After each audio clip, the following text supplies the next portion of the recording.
अस्सलाम students, today is our fourth lecture और आज की इस क्लास के अंदर जैसा कि मैंने आपको बताया था कि हमारा यूनिट नंबर 12 जो है वो कंप्लीट हो चुका है। एक्सरसाइज नंबर 12.5 जो है वो हमारे कोर्स में इंक्लूड नहीं है। एक्सरसाइज नंबर 13.1 स्टार्ट करेंगे चैप्टर 13 में। तो इस एक्सरसाइज के अंदर हमने क्या करना है, सॉल्यूशंस ऑफ ट्रिग्नोमेट्रिक इक्वेशन। सबसे पहले तो आपको ये पता होना चाहिए कि ट्रिग्नोमेट्रिक इक्वेशन होती क्या है। तो ट्रिग्नोमेट्रिक इक्वेशन हमारे पास एक ऐसी इक्वेशन होती है जिसके अंदर हमारे पास ट्रिग्नोमेट्रिक फंक्शंस इंक्लूड हो रहे हैं। देखिए दो चीजें होती हैं, एक होता है ट्रिग्नोमेट्रिक फंक्शंस और एक होता है ट्रिग्नोमेट्रिक रेशियोज। जो ट्रिग्नोमेट्रिक फंक्शंस होते हैं वो हमारे पास sin cos tan वगैरह होते हैं और जो ट्रिग्नोमेट्रिक रेशियोज होते हैं वो हमारे पास इनके जो साइड्स होते हैं यानी इनकी जो लेंथ्स होती है, जैसे फॉर एग्जांपल sin थीटा है हमारे पास which equals to sin p over h, तो ये रेशियोज कहला रहे होते हैं। यानी अगर हमारे पास कोई एक ऐसी इक्वेशन आ जाए जिसके अंदर हमारे पास sin cos tan वगैरह के फंक्शंस इन्वॉल्व हो जाएं, उसको हम कहते हैं ट्रिग्नोमेट्रिक इक्वेशंस। बेसिकली हमने इस एक्सरसाइज के अंदर ट्रिग्नोमेट्रिक इक्वेशंस के सॉल्यूशन फाइंड करने हैं और ट्रिग्नोमेट्रिक इक्वेशंस के सॉल्यूशन फाइंड करने के लिए हम क्या करेंगे, कुछ इक्वेशंस को सॉल्व करेंगे और उनके आंसर निकालेंगे। अब यहाँ पे एक वर्ड लिखा हुआ है सॉल्यूशन, तो ये सॉल्यूशन क्या होता है स्टूडेंट? सॉल्यूशन जो होता है वो हमारे पास एक ऐसा सेट ऑफ वैल्यूज होती हैं जो हमारे इक्वेशन को सेटिस्फाई करती हैं। फॉर एग्जांपल जैसे मेरे पास एक इक्वेशन है x + 1 = 2, ये एक मेरे पास अलजेब्रिक इक्वेशन है। इस अलजेब्रिक इक्वेशन के अंदर अगर मैं x की जगह पर 1 रख दूं तो मेरे पास आंसर क्या बन जाएगा, 2 = 2। इट मींस कि अगर मैं यहां से x की वैल्यू निकालूं तो क्या आएगी, देखिए x = 1 को मैंने यहां शिफ्ट किया, ये आ गया x = 1। यानी अगर मेरे पास x का रूट 1 आया है, इसको रूट कहते हैं, अगर ये इक्वेशन को वापस सेटिस्फाई करे, इस इक्वेशन को सेटिस्फाई कैसे करेगा, इसी आंसर को मैं इस इक्वेशन में पुट कर देता हूं, x + 1 = 2। इस x की जगह अगर मैंने 1 रखा तो आंसर क्या आ गया, 2 = 2 आ गया। यानी ये वो सेट ऑफ वैल्यू है जो आपकी इक्वेशन को वेरीफाई कर रहा है। तो सॉल्यूशन क्या होता है, वो सेट ऑफ वैल्यूज, वेरिएबल्स की वो सेट ऑफ वैल्यूज जो आपके इक्वेशन को सेटिस्फाई करें। The set of values for which given equations become true, यानी जो सेट ऑफ वैल्यूज अगर इक्वेशन उससे ट्रू हो जाए यानी दोनों साइड्स बराबर आ जाए इक्वेशन की, उसको हम सॉल्यूशन कहते हैं। इस एक्सरसाइज के अंदर हमने सॉल्यूशन फाइंड करने हैं ट्रिग्नोमेट्रिक इक्वेशंस के। इसमें आपको स्टूडेंट दो बातें याद रखनी है। पहली बात तो ये है कि सॉल्यूशन कितने किस्म का निकालेंगे। हम इस एक्सरसाइज में सॉल्यूशन निकालेंगे दो किस्म का। पहला जो सॉल्यूशन होगा वो कहलाएगा प्रिंसिपल सॉल्यूशन और दूसरा सॉल्यूशन जो होगा वो कहलाएगा जनरल सॉल्यूशन। यहाँ पे एक बात नोट करने की है स्टूडेंट्स, वो ये है कि जितनी भी ट्रिग्नोमेट्रिक इक्वेशंस होगी उनके इनफाइनाइट नंबर ऑफ सॉल्यूशंस होते हैं, यानी कोई फिक्स नहीं होता। जैसे फॉर एग्जांपल ये मेरे पास जो सॉल्यूशन आया है ये फाइनाइट है क्योंकि x की एक ही वैल्यू है, तो मेरे पास जब मैं ट्रिग्नोमेट्रिक इक्वेशन को सॉल्व करूंगा तो कोई एक सॉल्यूशन नहीं आएगा, इनफाइनाइट सॉल्यूशन हो सकते हैं। लेकिन हम अपने सॉल्यूशन के अंदर सिर्फ उन्हीं आंसर को इन्वॉल्व करेंगे जो आंसर आपकी इक्वेशन को वेरीफाई करेंगे। बहुत सारे आंसर ऐसे होंगे जिनको आप निकालेंगे वो आपकी इक्वेशन को सेटिस्फाई नहीं कर रहे होंगे। तो इसको आगे चल के मैं आपको बताऊंगा कि किस तरह से आपको पता चलेगा। तो स्टूडेंट्स पहली बात, प्रिंसिपल सॉल्यूशन क्या होता है। देखिए प्रिंसिपल सॉल्यूशन स्टूडेंट्स वो सॉल्यूशन होता है जो 0 से 2π के बीच में लाया गया है। ये लिखा हुआ है theta 0, theta is greater than equal to 0 and less than equal to 2π।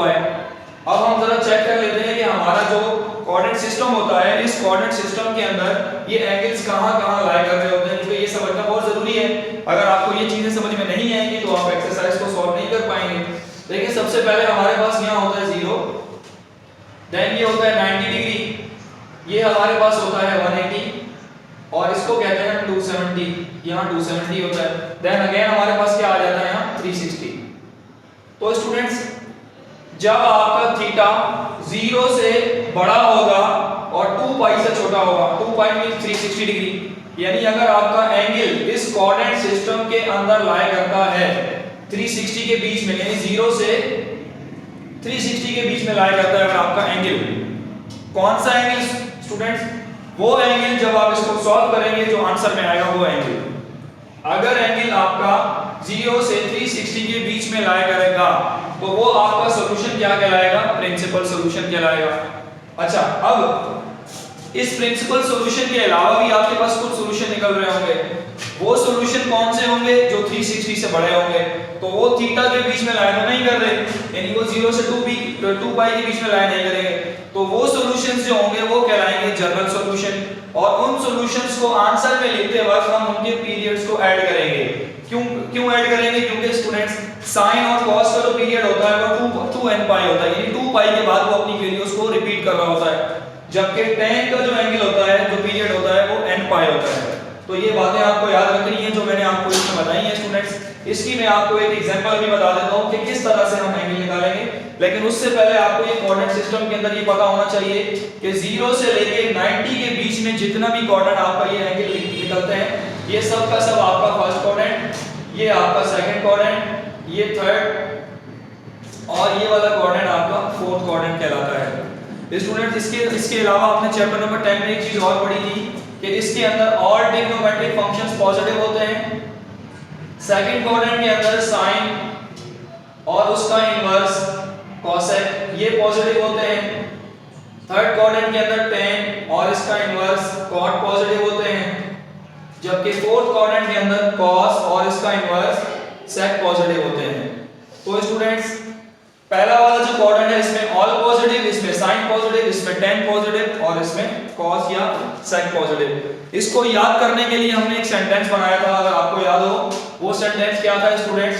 All school to college, ये सेंटेंस मैंने आपको याद करवाया था। इसके लिए all school to college means ASTC, all school to college, यानी सारे के सारे बच्चे स्कूल से कॉलेज में आए।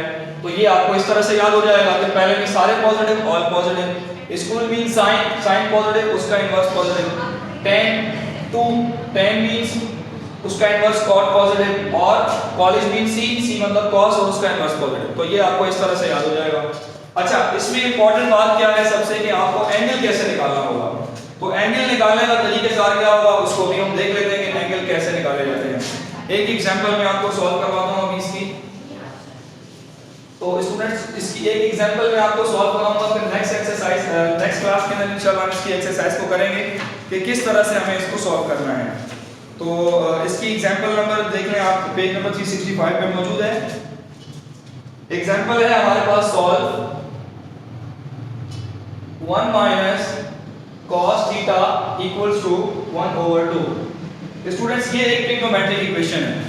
इस ट्रिग्नोमेट्रिक इक्वेशन का आपने सॉल्यूशन फाइंड करना है। सॉल्व का मतलब होता है सॉल्यूशन फाइंड करना। इट मींस कि आपको यहां से थीटा फाइंड करना है। ठीक है, जरूरी नहीं है कि क्वेश्चन में थीटा है, x y z कुछ भी आ सकता है। तो इसको सॉल्व करने के लिए हम स्टूडेंट्स क्या करेंगे, हम cos थीटा को यहां शिफ्ट कर देते हैं और 1/2 को यहां, ये बन जाएगा 1 minus half equals to cos theta. 1 minus half means half equals to cos theta and theta equals to cos inverse of half. ये हमने क्या किया स्टूडेंट्स, इस थीटा को हमने यहां शिफ्ट किया तो ये इनवर्स हो गया। अब थीटा का जो cos इनवर्स पे वैल्यू है हाफ पे, वो क्या होगी? तो थीटा की वैल्यू cos इनवर्स हाफ पे क्या होगी, ये आपको निकालनी होगी कैलकुलेटर से। जबकि थीटा अगर देखा जाए तो हाफ इसकी वैल्यू आती है 60 डिग्री पे। थीटा की वैल्यू अगर आप cos 60 डिग्री अगर आप निकालें तो वो हाफ आता है। और अगर इसको हम रेडियन में चेंज करेंगे स्टूडेंट्स, तो रेडियन में चेंज करने के लिए थीटा हमारे पास आ जाएगा π/3। तो स्टूडेंट्स आपने इसका एक एंगल निकाल लिया। अब यहाँ पे सबसे इंपॉर्टेंट बात यह है कि दूसरा एंगल कैसे निकलेगा। देखें दूसरा एंगल निकाल क्यों रहे हैं हम, पहली बात तो ये है कि निकाल क्यों रहे हैं। उसकी रीजन ये है कि देखिए जो कोऑर्डिनेट सिस्टम है आपका, ये बहुत इंपॉर्टेंट बात है कि दूसरा एंगल क्यों निकाल रहे हैं और कैसे निकलेगा, ये दो बातें हैं। पहली बात कि निकाल क्यों रहे हैं, वो निकाल इसलिए रहे हैं स्टूडेंट्स क्योंकि मैंने भी आपसे कहा कि फर्स्ट क्वाड्रेंट के अंदर सारे के सारे एंगल पॉजिटिव हैं। सेकंड के अंदर हमारे पास साइन और उसका इनवर्स कोसेक, थर्ड के अंदर tan पॉजिटिव था और उसका इनवर्स cot पॉजिटिव था, जबकि चौथे क्वाड्रेंट के अंदर cos और उसका इनवर्स sec पॉजिटिव आ रहा है। तो दूसरा एंगल इसलिए निकाल रहे हैं क्योंकि एक एंगल मिनिमम 2 क्वाड्रेंट के अंदर पॉजिटिव आ सकता है, इससे ज्यादा नहीं। तो एक पॉजिटिव एंगल तो हमारा मिल गया हमें फर्स्ट क्वाड्रेंट में। इसके अलावा cos कहां पॉजिटिव है, क्वाड्रेंट नंबर 4 में पॉजिटिव है। तो पहले क्वाड्रेंट का एंगल तो मेरे पास आ गया, मेरे पास चौथे क्वाड्रेंट का एंगल नहीं है। इट मींस कि मुझे अब चौथे क्वाड्रेंट का एंगल भी निकालना होगा। अब ये मुझे कैसे पता चलेगा कि चौथे का एंगल क्या होगा। देखिए तो जब आप सॉल्यूशन फाइंड करेंगे तो हमेशा आपके पास एक ही एंगल आएगा। दूसरा एंगल निकालने के लिए आप क्या करेंगे, इनके फार्मूला को यूज करेंगे जो मैं यहाँ पे लिख देता हूँ अभी आपके सामने। देखिए कैसे पता चलेगा आपको, ये याद रखना है आपको कि जब आप ट्रिग्नोमेट्रिक इक्वेशन को सॉल्व करेंगे तो आपके पास हमेशा एक वैल्यू आएगी, दो नहीं आएंगी। दूसरी वैल्यू निकालने के लिए आप अपने कोऑर्डिनेट सिस्टम पे जाएंगे। तो कोऑर्डिनेट सिस्टम पे जाने के लिए स्टूडेंट्स आप क्या करेंगे, जो भी आपके पास एंगल आया होगा, यहाँ तो जो भी एंगल होगा वही होगा। यहाँ आप लिखेंगे पाई माइनस थीटा, यहाँ आप लिखेंगे पाई प्लस थीटा, और यहाँ आप लिखेंगे 2 पाई माइनस थीटा। तो जब आपके पास दूसरा एंगल निकालना होगा तो आप इन फार्मूला को यूज करेंगे, ठीक है स्टूडेंट्स। लेकिन इसमें एक बात आपको याद रखनी है कि जो कॉस वाले जितने भी फंक्शन होंगे, कॉस के फंक्शंस के लिए आपको दूसरा एंगल निकालने के लिए कोऑर्डिनेट सिस्टम पर जाने की जरूरत नहीं होगी। उसकी रीजन क्या है, रीजन ये है कि जो थीटा आपके पास यहाँ आ रहा होगा उसी को आप नेगेटिव में लिख देंगे -π/3, तो यहाँ पे आपको दूसरा एंगल मिल जाएगा। और -π/3 कौन से क्वाड्रेंट में होता है, चौथे में होता है। क्यों स्टूडेंट्स, उसकी रीजन ये है कि कुछ एंगल्स हम लेते हैं क्लॉकवाइज और कुछ एंगल हम लेते हैं एंटी क्लॉकवाइज। तो जितने भी एंगल एंटी क्लॉकवाइज होते हैं वो पॉजिटिव होते हैं, और जितने भी एंगल क्लॉकवाइज होते हैं वो नेगेटिव होते हैं। तो ये जो एंगल आपके पास आ रहा है स्टूडेंट्स, ये आ रहा है क्लॉकवाइज, यानी क्लॉकवाइज कैसे, जो घड़ी की डायरेक्शन में चल रहा हो ये क्लॉकवाइज है। देखें ये अगर मैं इसको उल्टी डायरेक्शन में सॉल्व करूंगा तो ये माइनस का एंगल है। इट मींस कि अगर प्लस का 90 यहाँ है तो माइनस का 90 यहाँ होगा, और ये एंगल 60 डिग्री है। जब मैं माइनस में जाऊंगा तो क्लॉकवाइज नीचे आना पड़ेगा, और जब मैं नीचे जाऊंगा तो माइनस यहाँ आ जाएगा। इट मींस कि हम चौथे क्वाड्रेंट में खुद ही पहुंच गए। तो जितने भी एंगल कॉस के लिए निकालने होंगे आपको कोऑर्डिनेट सिस्टम पे जाने की जरूरत नहीं पड़ेगी, आप डायरेक्ट जो एंगल प्लस में आया होगा वही माइनस में लिख देंगे। तो आज की इस क्लास में स्टूडेंट मैंने आपको सिर्फ एक ही केस बताया है, वो केस कि जब हमारे पास एंगल कॉस से निकलेंगे तो क्या करेंगे। तो स्टूडेंट्स मैं आपको एक 30 से 35 सेकंड के अंदर ये पूरा समअप करके बता देता हूँ कि हमने क्या किया है आज। स्टूडेंट्स आज की इस क्लास के अंदर हमने ये सीखा कि सॉल्यूशन ऑफ ट्रिग्नोमेट्रिक इक्वेशन क्या होता है। सॉल्यूशन ऑफ ट्रिग्नोमेट्रिक इक्वेशन वो सॉल्यूशन होता है जो आपकी इक्वेशन को वेरीफाई करेगा। जैसे कि मेरे पास थीटा आए हैं, तो जब मैं इसकी वेरिफिकेशन करूंगा, इनको यहां पुट करूंगा थीटा की जगह, तो दोनों साइड इक्वल आ जाएगी। ये इंशाल्लाह नेक्स्ट क्लास में करके दिखाऊंगा मैं आपको। दूसरी बात हमने ये की कि प्रिंसिपल सॉल्यूशन क्या होता है, वो सॉल्यूशन होता है जो थीटा जो 0 से 2 पाई के बीच में लाया करे। तो ये हमारा प्रिंसिपल सॉल्यूशन है, ये थीटा और 0 से 2 पाई के बीच में लाया कर रहा है। अच्छा, तीसरी बात जनरल सॉल्यूशन क्या होता है। जनरल सॉल्यूशन वो सॉल्यूशन होता है जो इन एंगल्स के अलावा भी हमारी इक्वेशन को सेटिस्फाई करे।